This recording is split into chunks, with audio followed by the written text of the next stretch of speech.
Mathéo. Bienvenue à l'Entracte.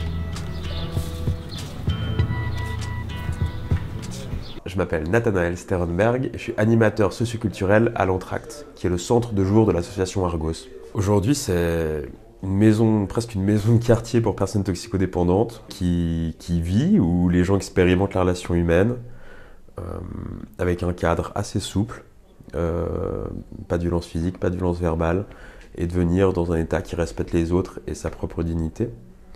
Un lieu qui permet aussi d'avoir un suivi psychosocial individuel, donc qui permet aux gens d'aborder les sujets qui comptent pour eux, où on peut venir faire ses impôts, on peut venir boire un café, on peut venir faire de la musique, on peut venir parce qu'on a besoin d'aide pour déménager. C'est un lieu de vie vraiment de rencontre et d'accompagnement, et un lieu de soins. Voilà.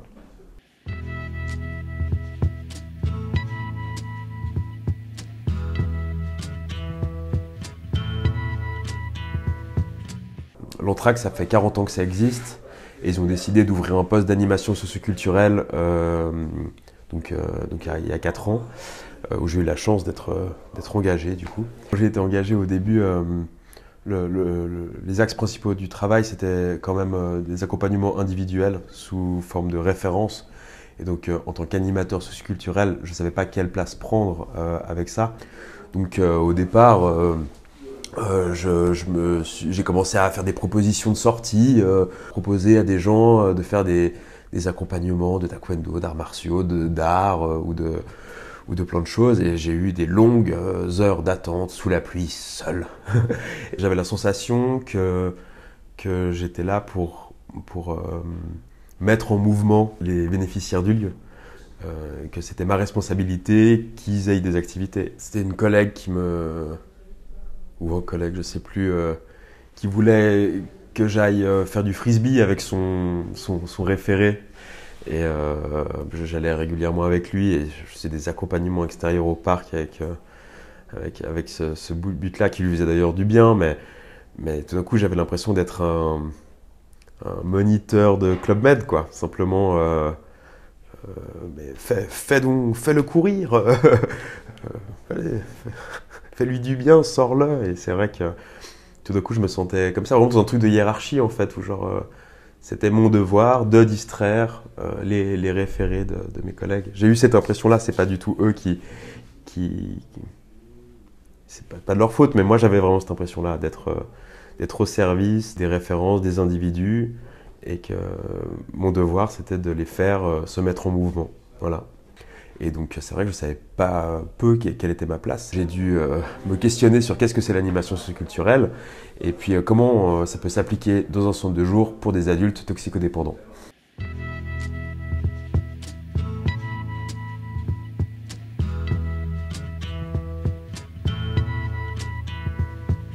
Du coup, j'ai commencé à vouloir exporter l'association sur l'extérieur, c'est-à-dire trouver un terrain à Versoix, contacter d'autres associations, et puis essayer de trouver des portes comme ça de collaboration qui auraient permis, selon moi à l'époque, de développer l'animation. Du coup, on est allé avec mon collègue Antonin visiter un terrain qui était mis à disposition par les SIG à Versoix, qui était un beau terrain au bord du lac.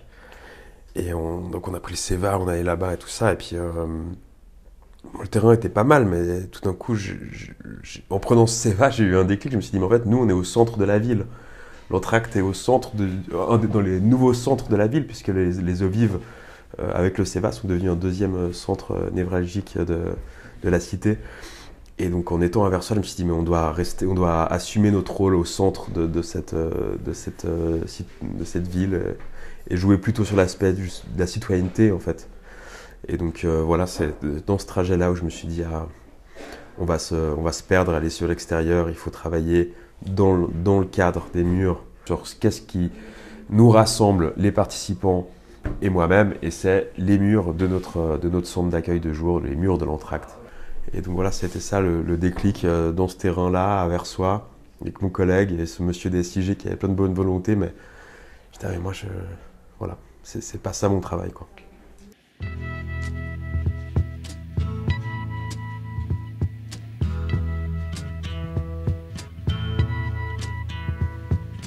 Donc voilà, en revenant dans les murs, j'ai commencé à faire des films, des portraits avec les gens, à organiser quelques sorties en groupe au musée d'Art Brut de Lausanne, à la patinoire et tout ça. À force d'organiser des événements comme ça, je me suis vite retrouvé dans une situation où j'étais un proposeur d'activités. Donc on me disait ah, cette semaine, il n'y a rien, tu fais mal ton travail et tout ça. Et puis voyant qu'il y avait comme une consommation d'activités, j'ai une sorte de ras-le-bol et j'ai arrêté de faire des propositions. Donc ça veut dire j'attendais qu'une envie émerge et j'accompagnais la personne pour qu'elle puisse réaliser cette envie. Et donc dans cette posture vraiment d'être à l'écoute des envies des gens, m'est apparu qu'en fait les gens ils aimaient vraiment juste fréquenter le lieu. J'ai remarqué qu'ils étaient attachés au lieu. Et qu'en fait, ils ne venaient pas ici pour être mis en mouvement ou pour avoir un terrain vers soi, pour autre chose. Ils y venaient au lieu pour nous rencontrer déjà, nous, pour se rencontrer entre eux, et parce qu'ils aimaient bien le lieu, simplement.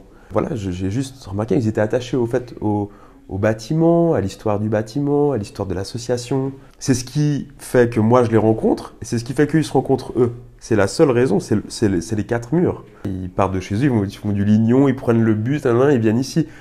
Voilà. Donc, voilà, c'est partir de là.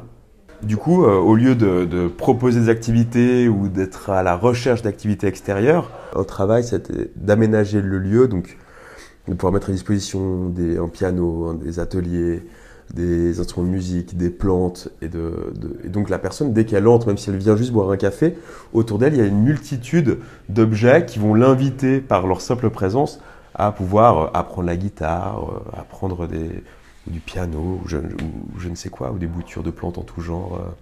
Et voilà, et l'aménagement des lieux nous a permis en fait d'avoir du plaisir de notre travail et les gens aussi de prendre part à la vie du lieu. Par exemple, j'ai des participants qui m'ont dit « Ah, j'aimerais bien faire de la céramique ». Voilà, là l'idée venait d'eux et je les accompagnais pour permettre qu'ils réalisent leur envie donc de faire de la céramique. On a créé cet espace-là. Petit à petit, les gens ont progressé par exemple dans leur technicité, puis on a pu cuire, faire l'engobe, l'émail, puis vendre des pièces de céramique qu'on expose ici. Du coup, le lieu est devenu petit à petit un fournisseur intrinsèque d'activités. On a fait des partenariats avec les boulangeries qui nous fournissent tous les jours des invendus. C'est les participants qui vont chercher les invendus. L'aménagement des lieux est fait par les permanents. Donc ils peuvent exposer, aménager, modifier. Les repas hebdomadaires sont entièrement aussi gérés par les participants. Donc ils font les courses, ils font à manger. On met aussi beaucoup de photos des participants quand ils sont d'accord. Et ça fait que même s'ils ne viennent pas pendant 6 mois, même s'ils ne reviennent plus, en fait, ils ont un bout marqué le lieu. Et donc on sort de l'aspect vraiment clinique, psychiatrie, froide et institutionnelle, pour être dans une fibre beaucoup plus familiale et humaine en fait. Et donc c'est plus sur moi que repose la mise en mouvement, mais c'est la personne qui, quand elle est prête, vient soit vers moi, soit vers un autre participant. Je peux par exemple vous montrer cette création-là, qui est une œuvre qu'a fait une participant, où elle fait des séries de bustes de femmes à un sein. Et voilà, c'est quelqu'un qui a subi une opération, par exemple ma mère.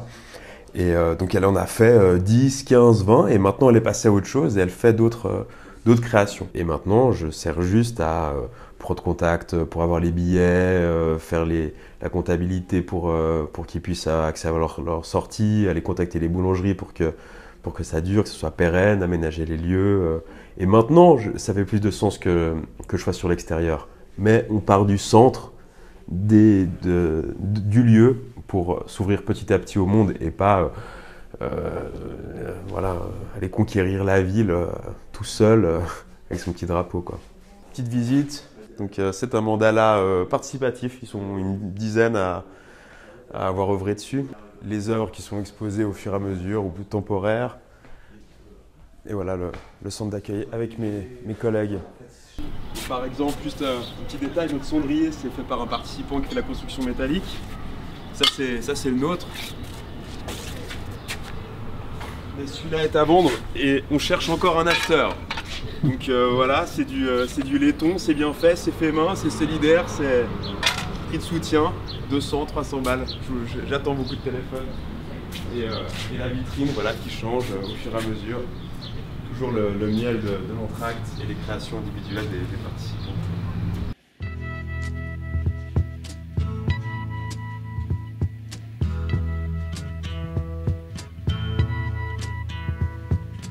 Donc comment faire que ce lieu puisse passer de gérer des professionnels à co-gérer avec des participants? On a mis en place des réunions pour gérer le lieu ensemble. Et, sur un projet qui s'appelle le projet des permanents, donc c'est un jeu de mots entre père aidant et permanence d'accueil.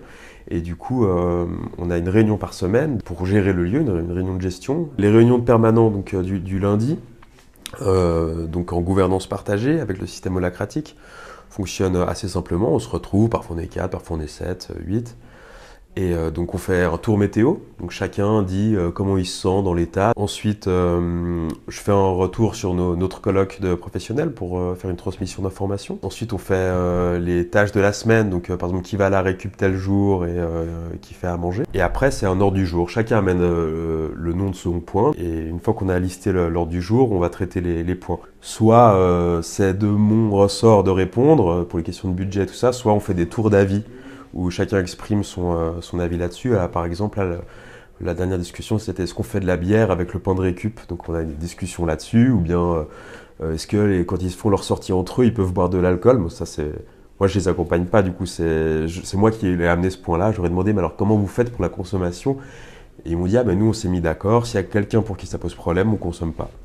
Et cette réunion devient le moyen de co-gérer le lieu. Donc ce petit sacrifice de la professionnalité a permis en fait aux gens de se sentir libres de faire des propositions. La semaine dernière, ils ont été voir un concert de musique électro dans le cadre du festival Electron. Il y a 2 semaines, c'était un one-man show d'humour.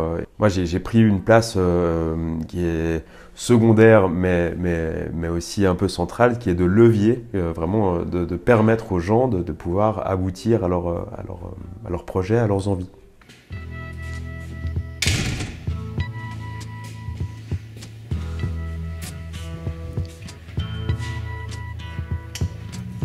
There's something happening here. What it is ain't exactly Le corps du clear. roi. Merci.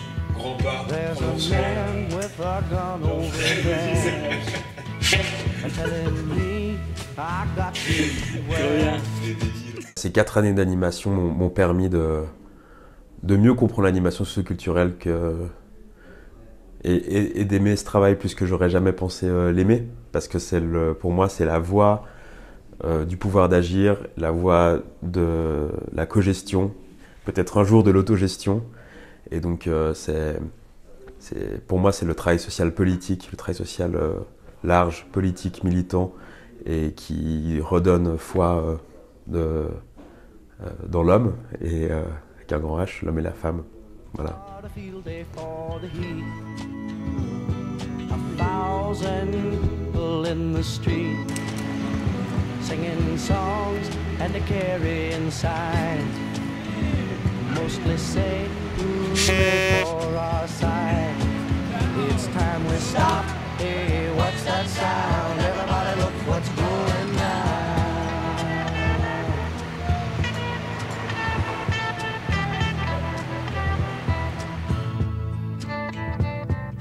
Paranoia strikes deep into your life, it will creep. It starts when you're always afraid.